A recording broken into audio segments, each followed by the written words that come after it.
Everybody, how's it going tonight? KMK here with you for ONTrack Weekly.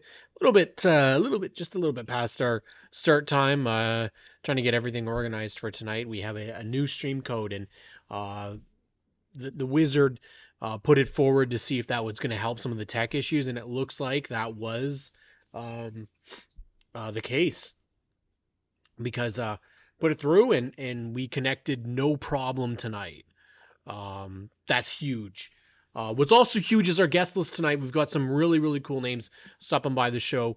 Some of these racers I've actually not got the opportunity to chat with at the racetrack, so I'm really excited to have them on the show and really excited to chat with them. We've got Matt McMartin.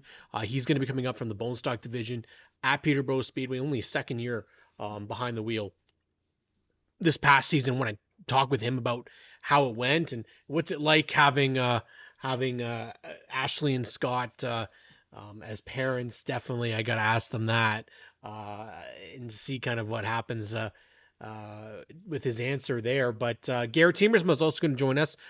First time out in the Pro Late Model division. Full time this year at Sunset Speedway. We'll see how that went for him. One of my the longest tenured people that I've known in racing actually is Garrett. And Jordan Morris, your V8 stock champion out at Delaware Speedway. I've wanted to talk with Jordan for quite a while actually.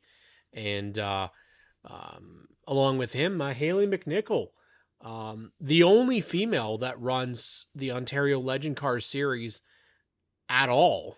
And she's really been a consistent force behind the wheel these last couple of years, not just in the legend cars, but also has run in the hot rods as well. Went back to just the one discipline last year, but we'll definitely chat with her. And then someone who comes off and gets himself a big announcement yesterday. Maybe it was even actually today. I think it was today actually. A huge announcement for Ryan Dyson and JRD Motorsports in terms of a partnership.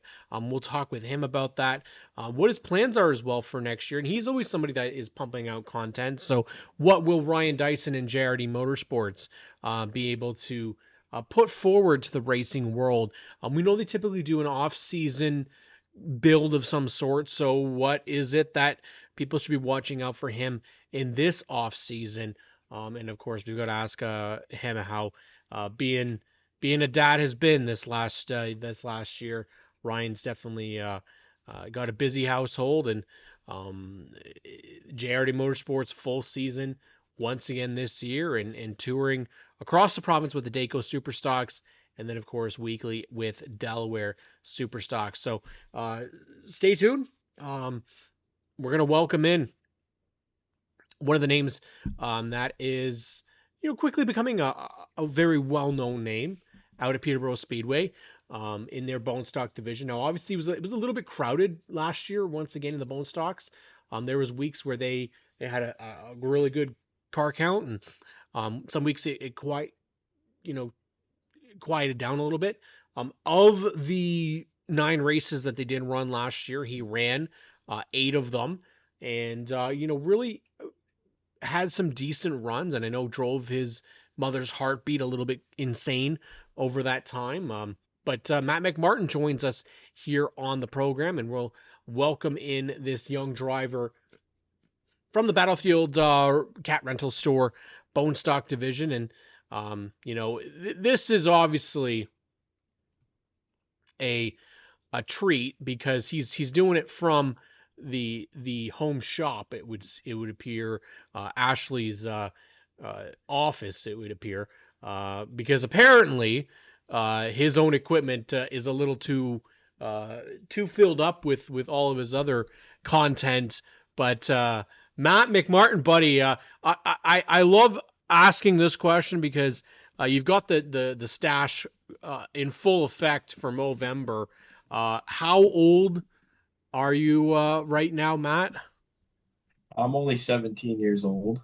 Yeah, so what is this ability to be able to grow a mustache at 17 years old when some of us had to beg and plead to try and get something, and we still can't? I still can't get this area to grow here. I've never been able to get a mustache in my entire 34 years of life, and you're getting one at 17 years old. You look 30, so congratulations, buddy. Um, uh, why the stash? I mean, my grandfather's had them. All my buddies got them at school. I figured it'd be something cool to do. Be like all the other cool kids. Basically, just shave everything around here except for the upper lip. You know what, buddy? It's the only time I typically wear a stash is I go for the Hogan during Movember because it's the only thing that actually looks decent. I can't grow anything else other than what you've got there, buddy. But you know what? I wanted to have you on the show. You were part of the really crowded division at Peterborough Speedway this year. They have a lot of great divisions. I'd say the Battlefield Bone Stocks is a very underrated division. I think you guys put on a hell of a show. You were racing week in and week out with uh, really some really strong names at Peterborough. Um, and you're really fresh to this. How long have you been racing? Heck, I started my very first race was 2 years ago. It was just a one night, one off thing, test the car, see how it is. Last year, not last year, I was getting into it, feeling out some heat races, dipping my toes in the water, seeing how cold it is. And it's cold. And I had a lot of fun, had a lot of good memories. And then this most previous year, there was a couple nights I kind of skimped out on because of other affairs, like going to other tracks or Mhm. family events. But I don't want to say I went full tilt this season, but definitely went fully in the water this season. I had a lot of fun. Well, it looked like a lot of fun, man. The one thing that you can say about this division is that it's big.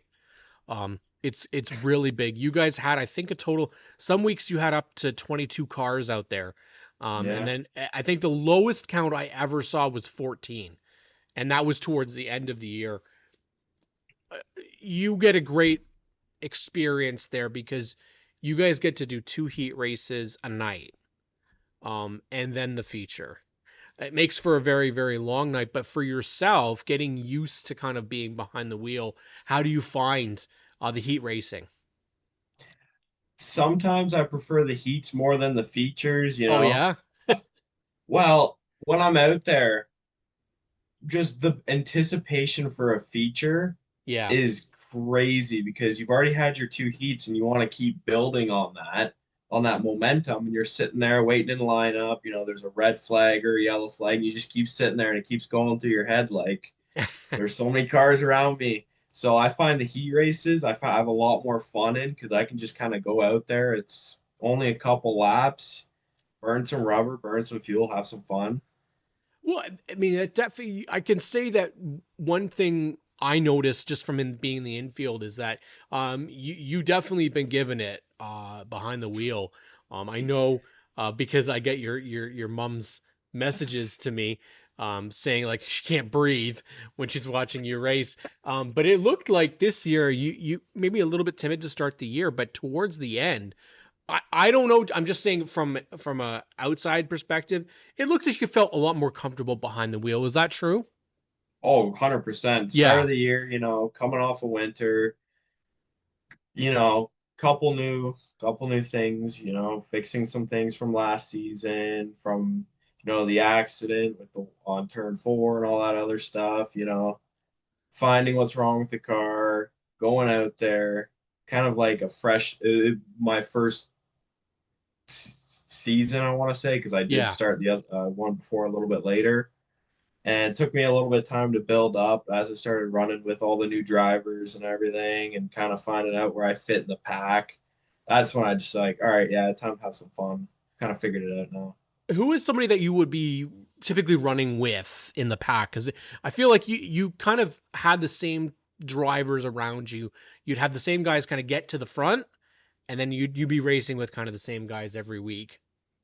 So I find the heats, I'm racing with completely different people. I could start at the back or the front. I'd end up with people I wouldn't expect to race with at the back or the front. But the features, most of the time, it's hard to say because everybody's moving around. So I'd kind of most of the time I'd be around Paige Stevenson a lot, Tristan Raposo sometimes, and I don't know. There were a lot of things going on. Wasn't really paying attention. And that's the thing. It's Rob Crick says it's because you listened. It's because you listened that it's gotten better. I I guess a loaded question, Matt. Would you have felt better if you didn't take it slow? No, I think it's kind of 6 to 1, half dozen to the other. That's a hard question. You don't know unless you try it. So the way that my mom put me into racing, I don't disagree with it. Sure, there was a couple nights where I was like, oh, maybe I could have run that race, but in the Right. end, I've seen at other tracks as well. I look on social media, brand new people getting right into the car and causing havoc and everything. So I Yeah. can't. I did enjoy my kind of slow rise onto the track. I would have to say kind of that, and this is what I find refreshing about it is that you did step back and you did say, "Hey, we're not gonna overdo it." And I feel like that's kind of the problem with some people that when they get out there, there's no shame in going a little bit slower to be better in the long run. You know, skipping, say, a heat race or skipping a feature because something's not right with the car or you're not right mentally or something's off. 100%, I think that those type of judgment calls are what you need to be able to do. It's not an easy game out there. No, Ashley says that Kristen and Emma Malouche were your two pals. I felt like that's kind of what I was leaning towards. I felt I saw you with Kristen every now lap. that you remind me, yeah, yeah, that was a big one. And uh, Kristen's a perfect example of somebody at that track who's a veteran, right? Yeah, Angelo Novus, a veteran. You racing with people that have either done it for a long time or like Paige and Tristan who are just getting into it as well. So you kind of have that balance of veteran to rookies.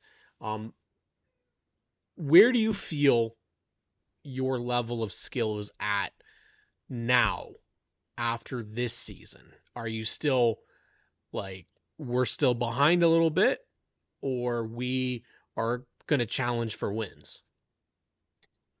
there's definitely a lot of things I need to improve on. To start with, there's a lot of things I got to improve on. My everybody always makes fun of my steering, and I don't blame them. They put a GoPro inside my car, and I watched how I steer without even realizing it.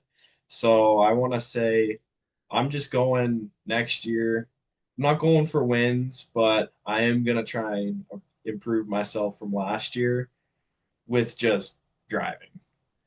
Yeah. Yeah, it's But I like it. I like the approach. Slow and steady. And it doesn't always win the race, but maybe will work out in winning a championship in the future or winning a feature in the future because you're not coming home with a destroyed race car. And unfortunately, we saw that last year at Peterborough. You had nights where people were leaving with destroyed race cars. I think you've gone aside from your first year, obviously, where you had the big wreck. Um, is that weighing your mind at all? no, well, see, that's kind of why I don't want to say I take it slow, but sometimes if I do see a spot I could take, I might take it, but I might not because I think about, okay, I could get past him in this heat race, but I could end up where I was last year fixing Yeah. it. So that definitely played a factor on where I move on the track. And, if you're watching from the infield or from the stands and you think I probably could have taken that spot, but then I'll go back and think about that and be like, do I really want to push my luck? I'm already doing good tonight. So it does play a little bit of a factor, but not much. I imagine there's hijinks aplenty in the McMartin household. Uh, your mom and your dad are definitely characters. Um, I'd say that the entertainment level from both of them is phenomenal. I have to imagine it's quite comical on your end as well. Oh, I always say we need a film crew following us around the track, following us around the house, everywhere we go.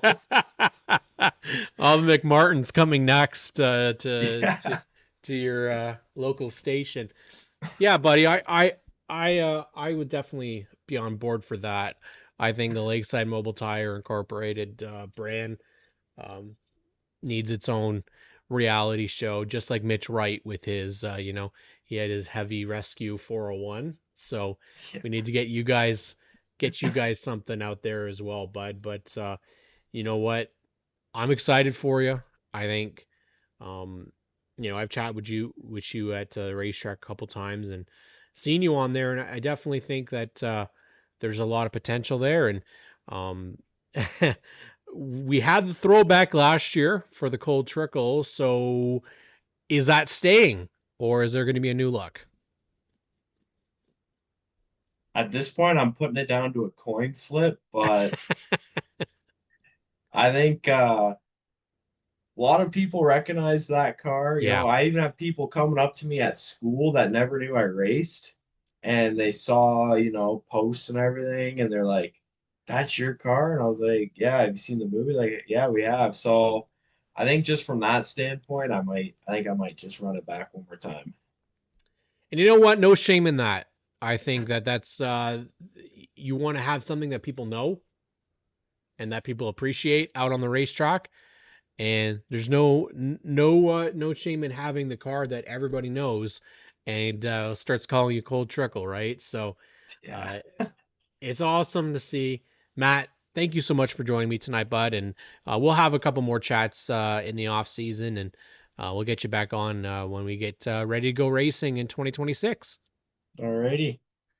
That is our good friend Matt McMartin, coming off of a decent year out at Peterborough Speedway, and um, we'll see how next year goes for him, and we'll bring on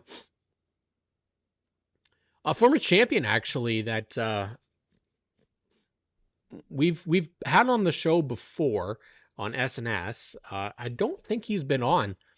Um, he took a year off last year and has come back and put himself into a position where he could run a full season at Sunset Speedway in the Pro Late Model division.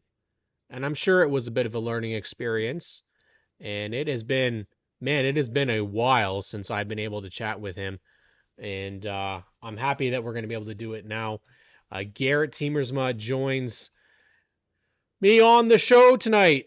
I don't know why he's Hey, sideways, but we'll figure that out. this Garrett, my better. friend, How are you? Long I'm time no see, good. man. It has been a while. Um, I think we got that Yeah, sorted out now. is that better for you? Yeah, we're I good. had it in landscape. It is Yeah, we always can work with that. technology that's a bit of a pain, but how are you doing, bud? It's nice to talk to you because you were back out racing this year. I know you took a bit of a hiatus for a year and recharged yourself and came back with a pro late model. Yeah. It was like you said, I took a hiatus for a year. It was kind of interesting to not race for the first time in a lot of years for me. And that was it was almost needed in order to Yeah, prepare ourselves for the pro late model because man, that pro late model division is a tough division. And we had some mechanical issues, figuring out the car for the first four races or so. hmm So out of the 10 or 11 we ran, we kind of lost four to mechanicals. but that was kind of all part of the learning process. You know how these things are, especially if you get a new to you car. You got to understand, and especially a car from a new division for us, we had a lot of learning to do for a lot of different technology in the car as well, and just trying to catch that up kind of set us back. But the back half of the year, we learned a lot about our setup and about our car, and I'd say like we had small glimpses of speed, but part of the reason we didn't have more was because we were trying so many different things. It was a lot of, I need to feel what this does, I need to feel what that does. And by the end of the year, I had a lot more experience with those types of tools. Well, let's just put it out there, okay? Superstock was where you were, winning championships, running competitively each and every week you were out there. Yeah. How much of a change are we talking is a Superstock to a Prolate? It's it's in some ways it's actually pretty similar, but in Okay. many other ways, every part's different on the race car. Like a lot of the parts are just a more advanced version of a super stock part. So it's kind of it's easy to understand. Okay, this is what this does. I understand what's going on here. It's just a much better version of what we used to run in super stock.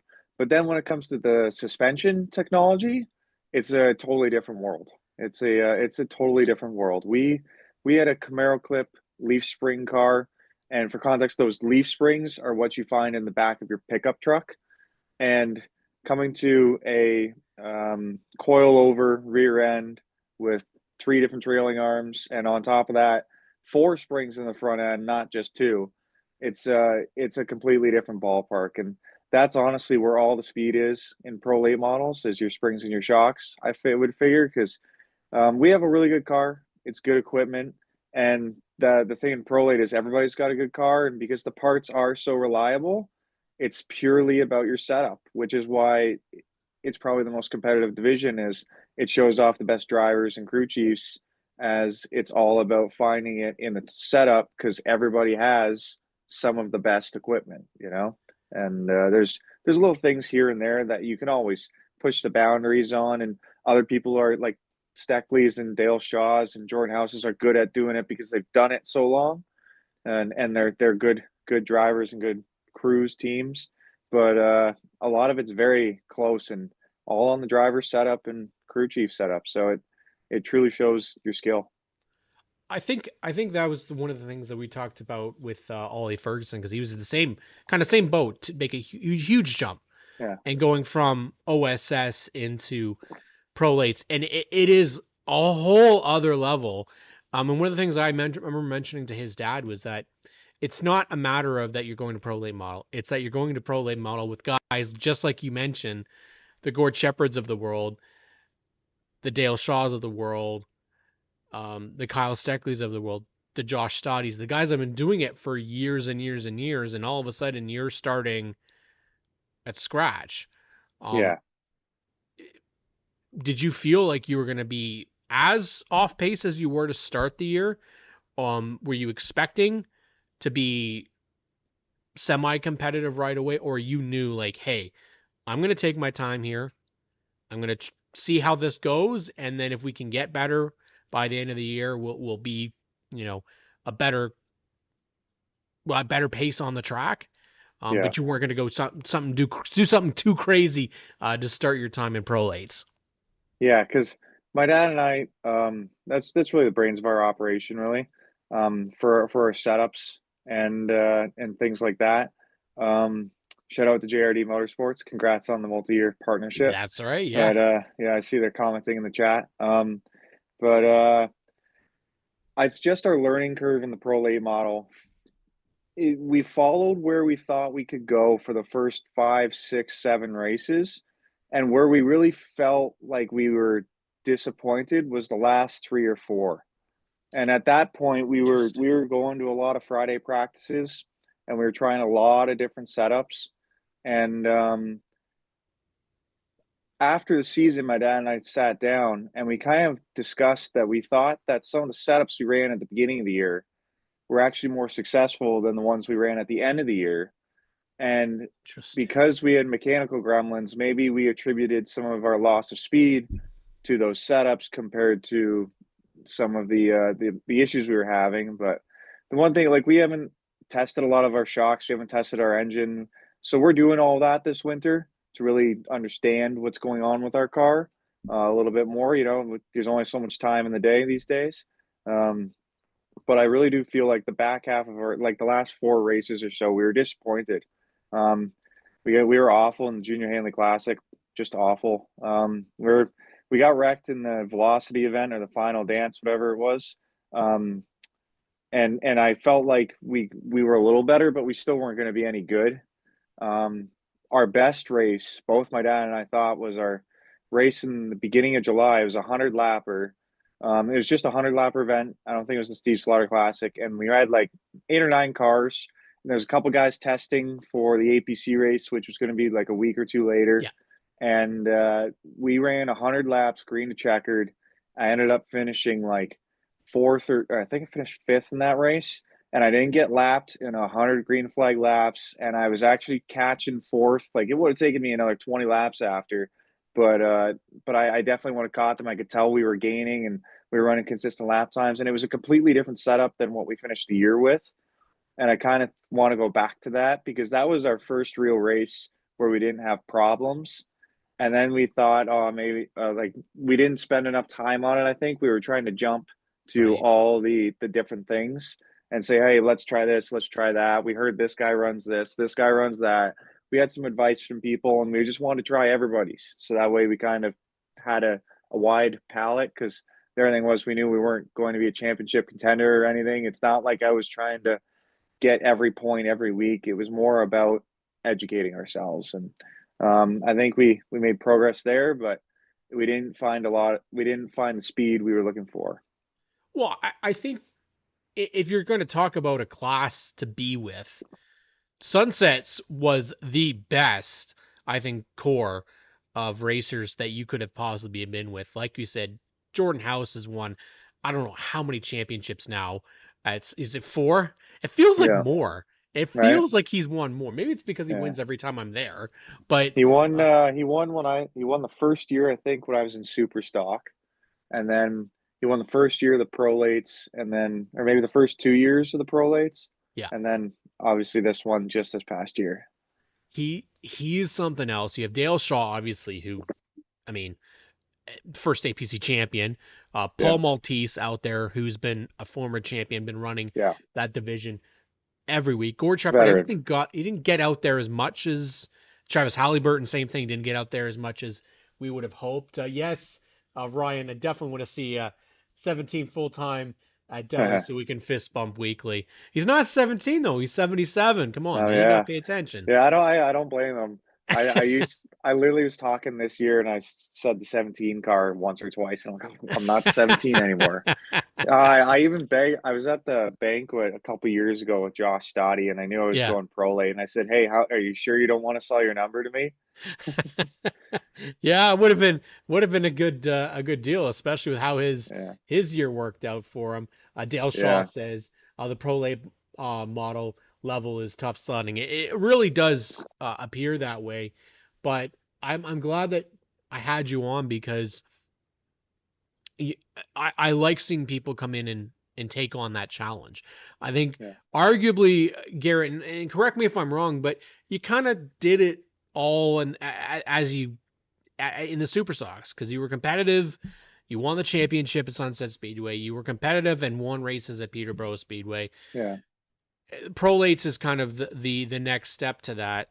yeah. Is there APC potentially in the future, or sticking mostly with weeklies? Because you mentioned that you did a couple hundred lappers, uh, and because Sunset had them.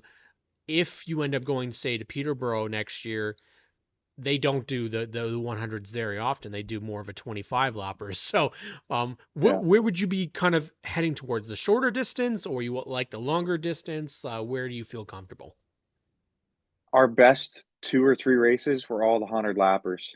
Okay. I think that's what also gave me a bit of confidence, was those 100 lappers, which I have done none of until this year, was where I shined the most, and it was in the back half of the race. And that's where I really did well, which gave us a vote of confidence to say that we can find the balance with the car.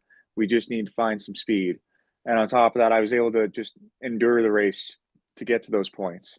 But next year, um, let's assume Sunset's not running a full schedule. Yeah. Even if somebody comes and runs Sunset, I think it's probable, but I think it'll only be like in a special event capacity if I had to I would guess, agree. you know. Yeah. So I'm kind of planning that that's not going to be a thing. At first I thought I'll do a full Peterborough campaign, and my dad actually thought, well, maybe we could do a full APC campaign, and I think we're probably going to meet somewhere in the middle. I think in the end, we'll see what happens with the first couple races. I think that's the main two lines of thought right now. It'll probably be a blend of everything. We might just go run no championships and Yep. say, let's go to Sunset, let's go to Flamborough, let's go to Peterborough, let's run the APC race at Sauble, let's run the APC race at Peterborough, one APC race at Sunset. You know, it might be a blend of both. I don't think we're ready to make a full championship Yep. campaign push to an APC. I think we still need to get our notebook padded, and we're going to travel a little bit more. I've been doing a lot of work renovating a house this summer, and that Yes. took up every moment of my time that I wasn't at the racetrack. We didn't race for like 6 weeks in June, Yeah. like from May to June for the prolates, and I worked every weekend, both days, trying to work on the house to get ahead of it. And next year, I think, oh, I missed the track. Yeah, maybe Delaware too. But I think I missed um, the opportunity to do some more racing this year because of Mhm. it. And next year, I'll have the opportunity to do some more racing because I'm about finishing my renovations these days. So that's going well. And I think with the more available time, we'll take the opportunity to do, instead of 10 races, we might do 13 to 15. We'll see. I have to ask, how fun are the Pro Late models to drive? Everybody told me, oh, the super stock's more fun. You're gonna have more fun than super stock. Prolate's a lot more fun. And it's not because they're that much better to drive. It's just if you're going faster, it's more fun. The Yeah. faster you go, the better it gets. I mean, it definitely seems like that. And then, of course, like you said, the big congrats to you working on the house. How is Yeah. that gone for you? You loving it? Oh man, I'm loving it. I've really enjoyed it. I've learned a lot. I'm hoping I can do it again after this house. We'll see. I gotta wait and see how long I want to stay in it. I'm thinking like a maximum of 1 to 2 years before I can go and buy another one and do it again. Um, but I'm gonna enjoy it just for a little bit, just for a little bit. Yeah, you got to give I'll yourself a build a little bit of a couple. break, Garrett. Yeah, exactly. Hey, if we're not working 60 hours, it's not enough. But anyways, we'll see how next year goes, and I'm gonna build a couple decks next year, do some more just outside work, but I'll have the opportunity to travel more because it'll be more about just living instead of working and then working a full-time job and working on a house and working on a car. We'll uh, we'll find some time for racing next year, that's for sure. Love to hear it. Garrett, thank you so much for joining me tonight on OnTrack Weekly. You know that we'll definitely have to have you on before season starts when we hear a little bit more about your plans, and the Yeah. best of luck in the off season, my friend. Thanks, Cam. Thanks for having me on, and best of luck with the program this season. I will always catch it once in a while, but we'll make it happen in the preseason for when we're getting ready. That sounds awesome. Thank you so much, Garrett, and can't wait to All see you right. out there next year. Thank you.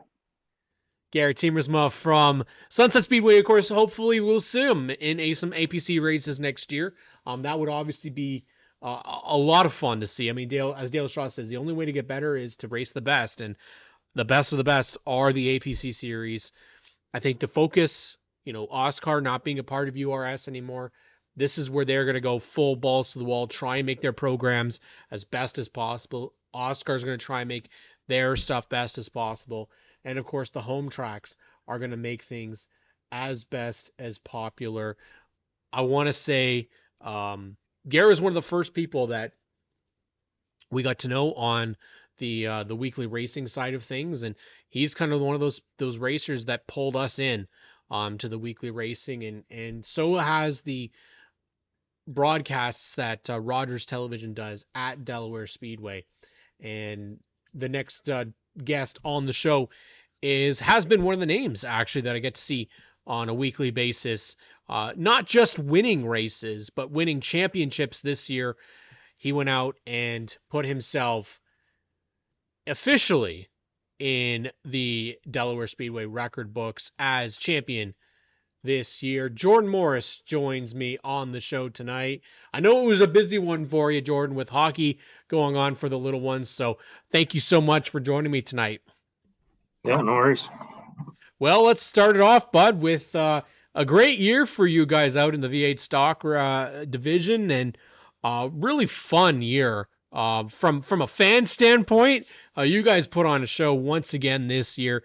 If I could see you and Barry Watson race every week, just the two of you guys, that's good enough, because, man, you guys put on a show every time you're racing against one another. Yeah, it's great to run with Barry. We've always had some pretty good battles. I think in the 3 years we've run together, we've only touched doors maybe twice. So exactly. That always helps. Exactly. I love it. I love this. So this division, for those that don't know, this is formerly kind of what was the truck division for a little bit. It became the V8 stock division, and it has something that no other division does right now, at least that I'm aware of: breakout times. You joined this division. What did you think first off when you joined and there was breakout times? Do you want me to be honest? Or absolutely, that is exactly what I want to hear. When we first started it was definitely a struggle, because you got to train your brain to slow down, and I think that's the hardest part. Like, usually, you want to hammer down as much as you can, but on the same note, you think about it and you're like, oh shit, we got to tone it back a bit. Yeah. Which finally, it took me 4 years to get it, but I finally got it. Well, I mean, it may have taken you 4 years to get the championship, but you were kind of competitive from the get-go, really. I mean, you came in from the bone stock division, you joined up, you were doing some hot rod racing, and then a part of the V8 stocks, and joined in with, Doug Stewart, Barry Watson, Taggart, and Ferguson. You guys are kind of the long-time members of this division. And for the first couple of years, it did look like you guys are really struggling with the breakout times. And even to this day, you guys have been in it for however many years now, and you can still have 4 years, and you can still have those moments where you break out. It's almost like that competitive nature. You're always on the edge, but you can't go over it. And trying to find that middle ground.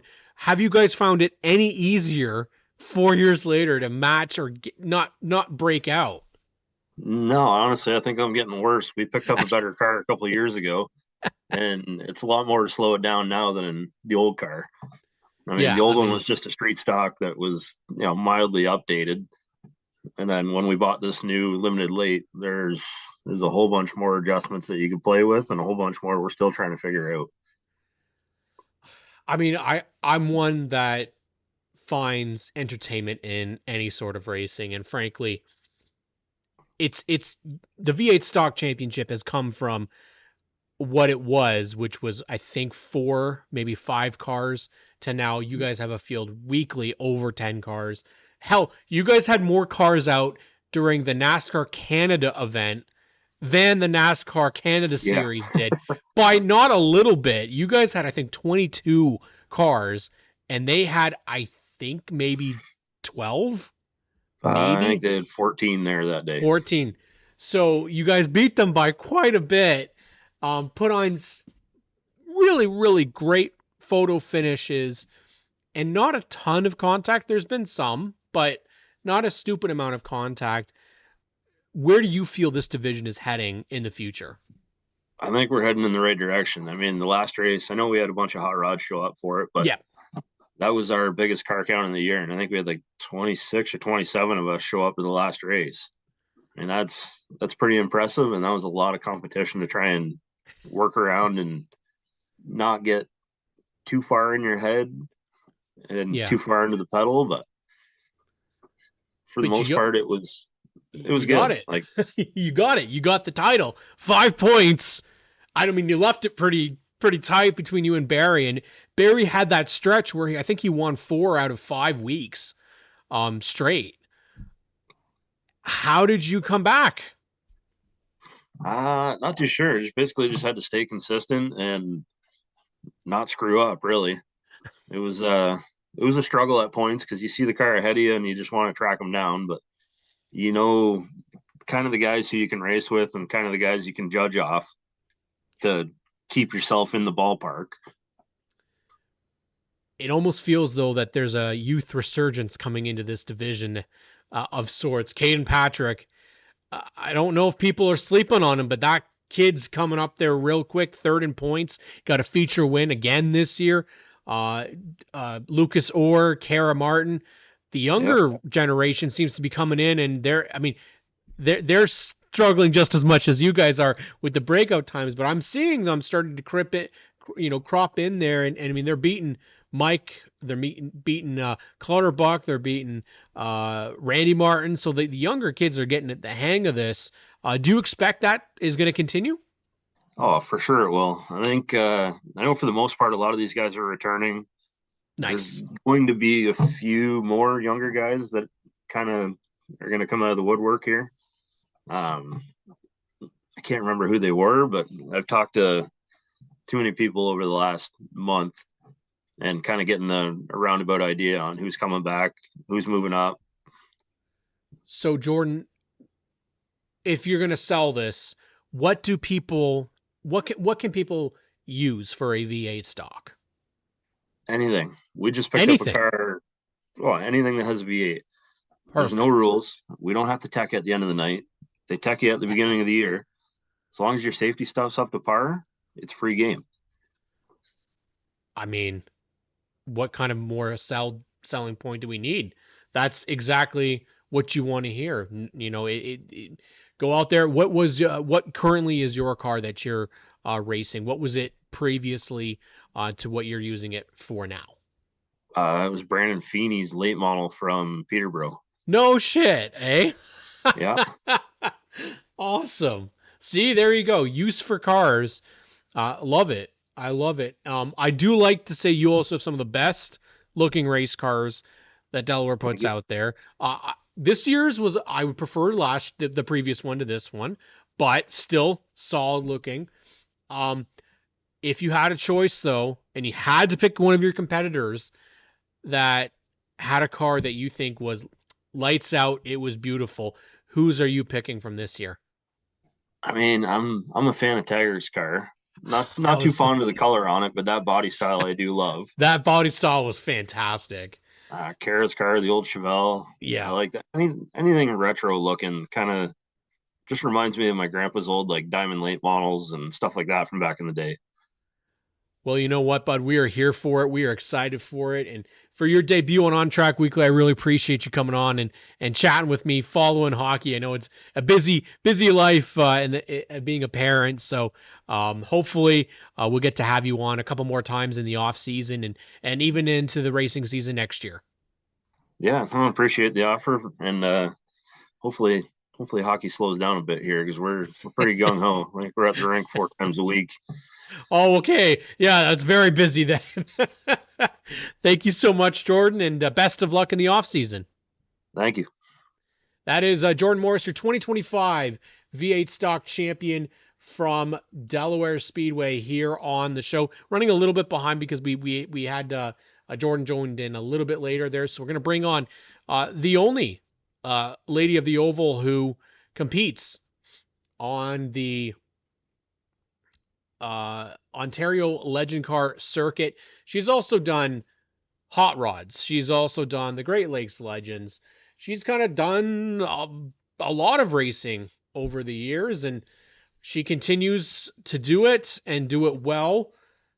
Haley McNichol makes her debut here on the show tonight. Haley, I am so glad that you are able to join me tonight. Been somebody that we wanted to have on the show because you are kind of the one and the only right now. You are the lady that is in the hot rods. You're the lady that's in the legend cars.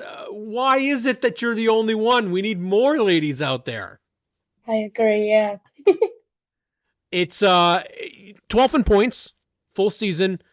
not too shabby at all. Couple of rough events this year for the Legend cars, but man, you guys are firing on all cylinders. It looks like the Legend cars are they're the division to watch. I would assume you would agree in 2026. 100%. Yeah, no, they're real fun. I think that we have one thing in common, and that is we're both fans of Kenny McNichol. I would hope at least. I'm real fun fan.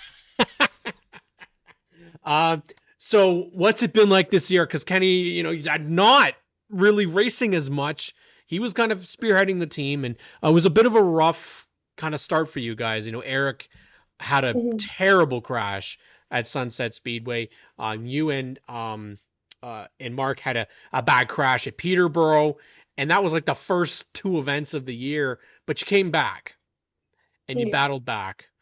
How are you feeling right now, confidence wise, in the Legend cars? You definitely looked a lot more comfortable out there. I assume still room to grow. 100%. Yeah, lots of Yeah, room to grow. yeah. I, Yeah. I, I, I mean, I think that you guys have, again, not just the most competitive field, but a young field now. There's a lot of the young racers out there. You're out there with, Keaton Pipe, and you're out there with Nathan Huffman. You're out there with Jake Spencer. Well, Jake Spencer Walt seems to be out and battling with the leaders, but it feels like there's a bit of a changing of the guards in this division right now. There's a lot of new faces coming in, and I would expect a lot more in the future. How are you feeling as being a part of this division?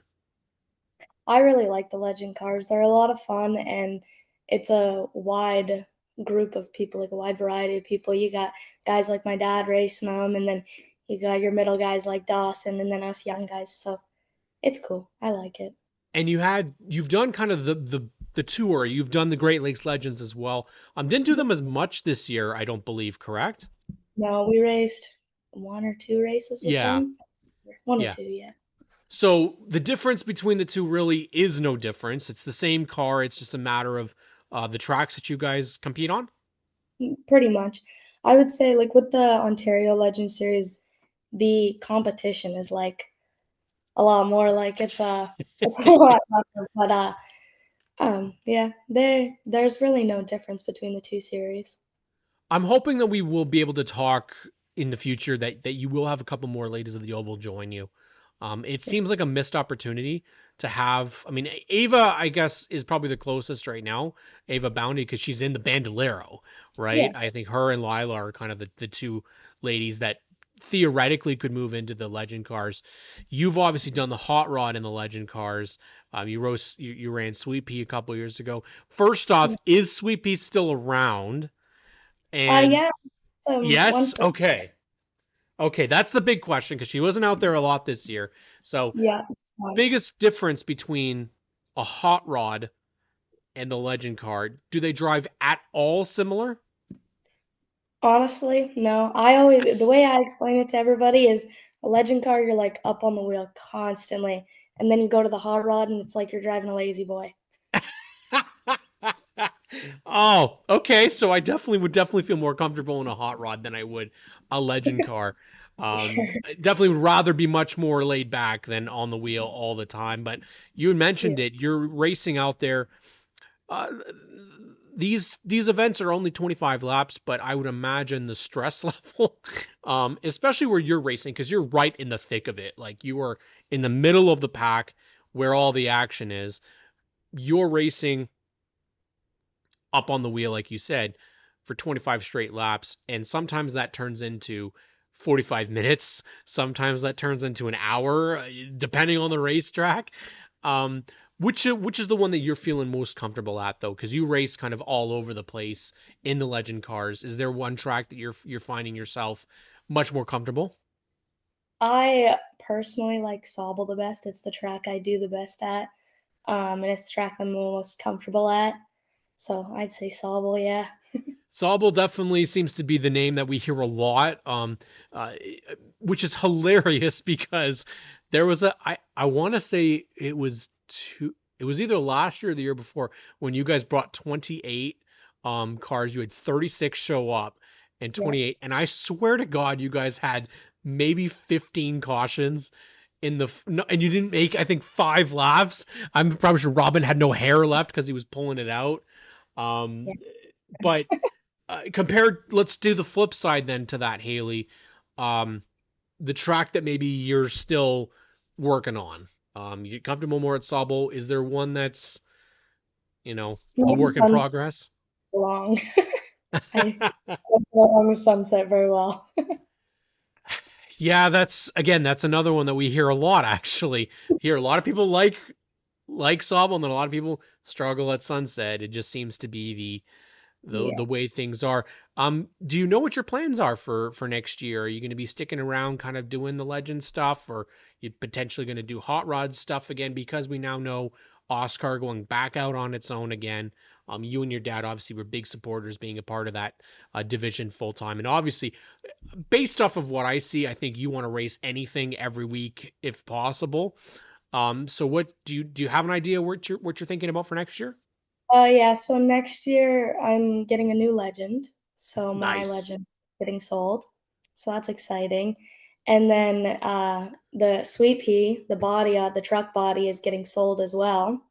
So that'll be up for sale. And Oh, new body for the hot rod. It's a old Gremlin. So then nobody's ever done that, so that'll be really cool.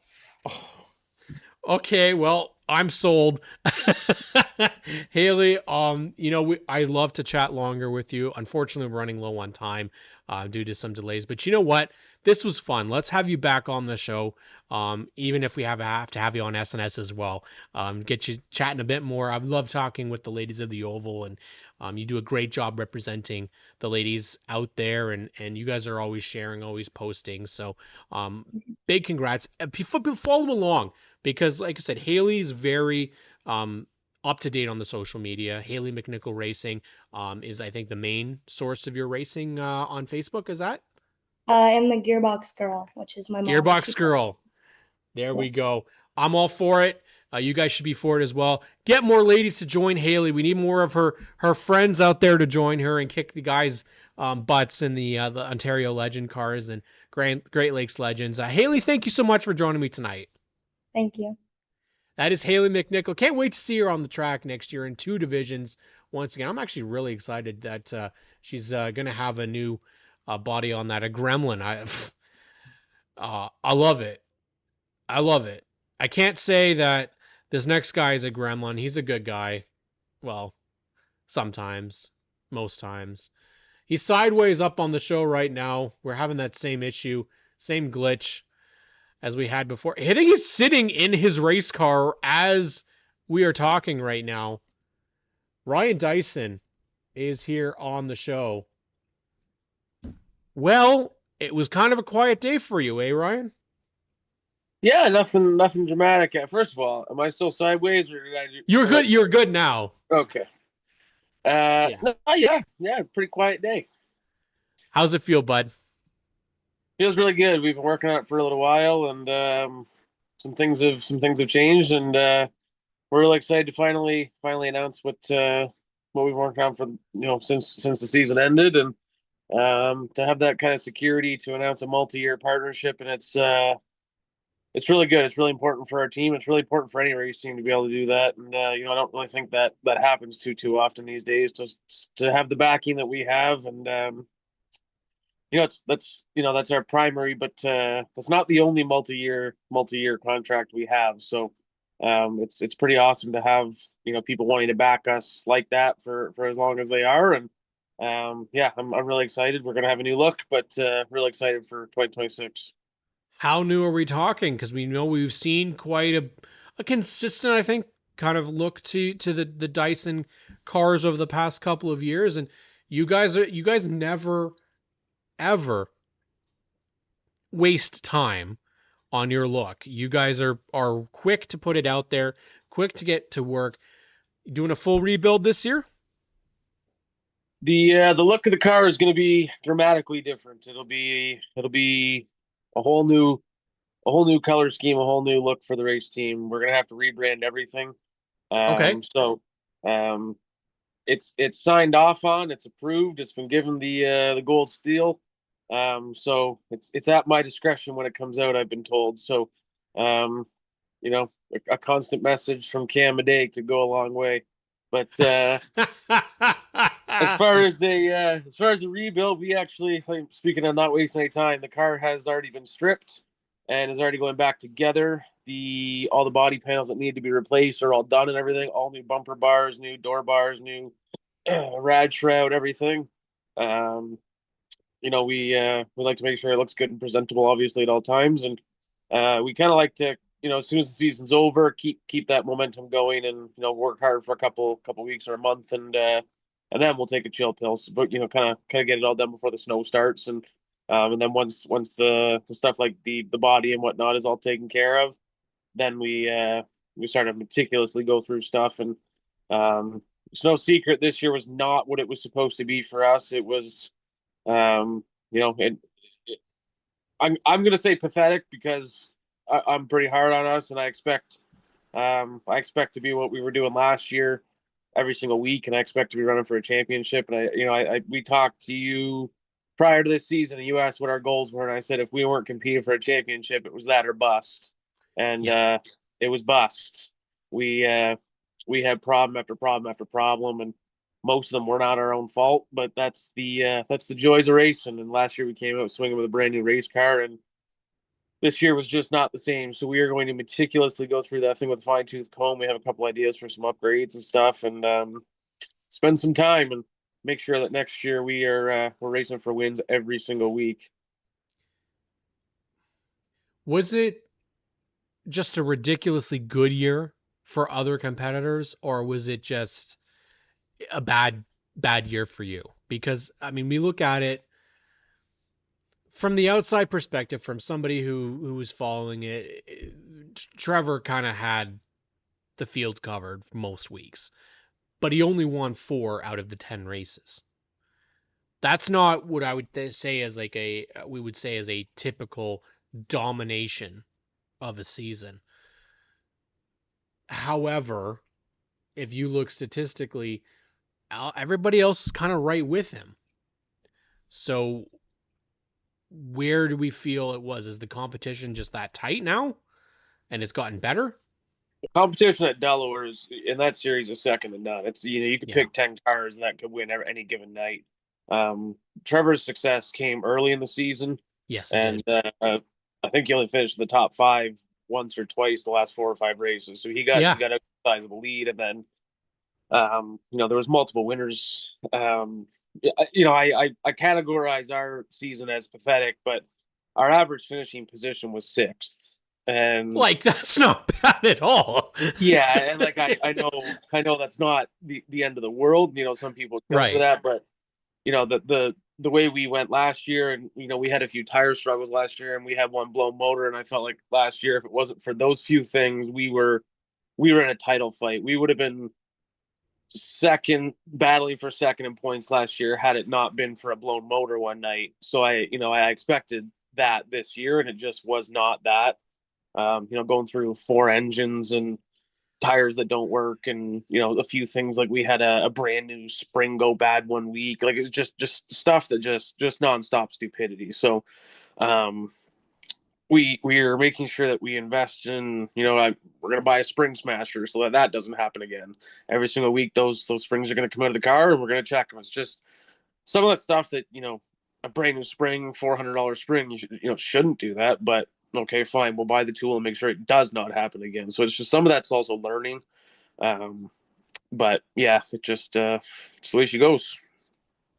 Is the touring side of things done for you guys with the Dayco Super Stocks? I mean, I would imagine, I'm just kind of putting this out there, that adds more potential for issues to happen. And would you feel accomplished if you were just doing the 10 races or so that the Superstocks race at Delaware? Yeah, I mean, there's absolutely zero shame in just running for a championship at one track, and I definitely would argue that makes it easier. It's significantly easier to dial a car in for one track versus touring. To my understanding, the Dayco Superstocks, they're committed to running it again next year. So I would love to see payouts like they had that last race that drew the biggest field of the Great Canadian Race Weekend on a weekly basis, and get it back to the point where we had 29, to 35 cars every single race, and then that's a whole different animal. Then another conversation needs to be had there. As for our plans, I'm not 100% locked in on what we're doing. We have a minimum number of races we are committing to. Other than that, I'm not 100% sure what that's going to look like. Hopefully, some schedules can come out soon, and I got another boy on the way in March, right before race season. So, some decisions will have to be made. What our schedule looks like will depend on the number of races that Delaware has, the number of races that the Tour has. If Chicasa magically opens again, then there's a guarantee race, stuff like that, right? I'm just saying, Glenn Stiers may have posted a little tease on TikTok with him going by the speedway. I don't know if that means anything, but hey, the fact that it was from Glenn Stiers, I was like, okay, you got my attention now, Glenn. Thank you. Yeah, and I mean, I feel like we have some unfinished business at Flamborough. I really felt like we could have won that race there last year, and this year we found out we were riding around there on 7 cylinders with our tail between our legs. So, I don't know. It honestly, it depends, and I really hope. I know the season just ended, but I really would like to see some schedules really soon because, vacations have to be planned and people still do have family stuff. So, I think we're waiting on. I will tell you this: we are 100% at minimum running for a championship Delaware Weekly. I would hope that was going to be where you guys were going to be situated, and obviously we really don't know what that field is going to look like. I personally think you could see, with the unknown being right now Sunset, like we really don't know what is going to happen there. But if all of a sudden now you get some of those names that were racing out at Sunset that are now going to be available to do Daco Superstocks or to do the big Delaware races. Now we're looking a little bit more comfortable. As much as I don't want to see any track not run, if there's a possibility to be able to see Superstocks and late models at Jukasa again, I will take that. Okay, even if it's just a possibility, because just like you, I mean, you have unfinished business. I have unfinished business. I only got to see one weekend at Jukasa Speedway in 2019, NASCAR and OSCAR, and that was it. I never got to see you guys run there full speed. And the best part of there once, and we finished second. So I was gonna say the best part about that, Ryan, is now that track is also sat, so it's got weather on that. Now it would be real surface. Now it'll be like, yeah, it's gonna be like, okay, let's do this. Let's have some fun. You mentioned it. One of my favorite things is seeing your updates from home. Being a racing dad now is a different experience, I would imagine, than being a single racer that doesn't have those kids to come home to. And like we say, kids, because there's another one on the way. How has it been? It's been phenomenal. It's the joy of my life, and I wouldn't change it for the world. And family's everything to me. And as good as we are at everything we do with the race team, as professional as we look and stuff, it takes a lot of time and a lot of effort. And I'm absolutely loving it. And he's sort of starting to understand a little bit. He every chance he gets, he asks if he can watch McQueen on TV, and he's got all of his toy cars and everything. He's really liking it. But absolutely zero pressure. He can do whatever he wants in life. But it seems like he likes cars, and if that changes one day, by all means, he can do whatever he wants. We'll support him. But it's pretty cool. He likes coming out the shop and running over to the car and giving it a couple smacks and making sure it's legal. And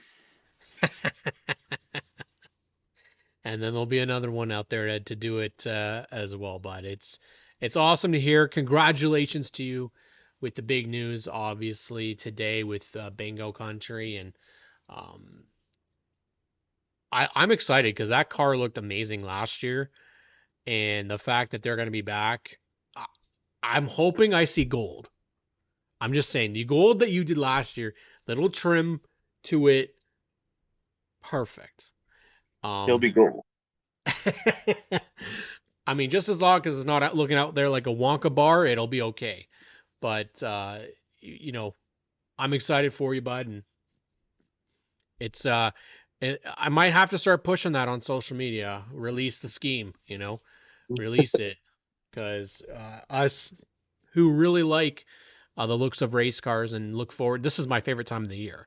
I love the racing, but I love seeing new looks to race cars just as much. So I'd love to see everyone do a proper paint scheme reveal and make a big deal of it too, because the winter's as long they and should. boring. So have some fun with it. Yeah, you should. I mean, you should be posting and making a big deal about it, not just for you and your race team, but for all of your partners.